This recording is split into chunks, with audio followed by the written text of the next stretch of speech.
Le coronavirus fait prendre à la campagne électorale en cours au Chili une tournure inhabituelle. 6 des 7 candidats à la présidentielle du 21 novembre vont devoir suspendre leur campagne pour subir une quarantaine d'une semaine. Le favori du premier tour a en effet été testé positif au Covid-19 peu après avoir débattu en face à face avec les autres prétendants, à l'exception d'un seul. Le candidat de la gauche Gabriel Boric, 35 ans, a annoncé mercredi sur les réseaux sociaux avoir contracté le coronavirus bien qu'étant complètement vacciné, et souffrir de fièvre et de toux.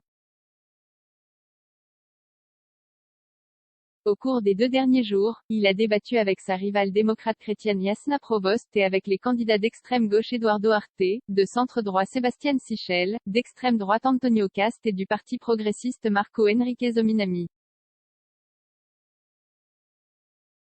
Franco Parisi en campagne depuis l'étranger, bien que les résultats du test PCR des autres candidats soient négatifs, cela ne les libère pas de la quarantaine, a insisté le ministre de la Santé Enrique Parry. Seul un candidat échappe à l'isolement obligatoire, Franco Parisi, du Parti pour les gens, qui vit aux États-Unis et a évité de se rendre pendant la campagne au Chili, où il fait l'objet de poursuites judiciaires pour non-paiement de pensions alimentaires. Selon un sondage du cabinet Data Influ publié mercredi, Gabriel Boric, qui représente la coalition de gauche Apruebo Dignidad, est en tête des intentions de vote au premier tour avec 32% des suffrages. Il devance José Antonio Cast, 27%, du Parti républicain, qui était en tête lors d'un précédent sondage réalisé par un autre institut et diffusé dimanche.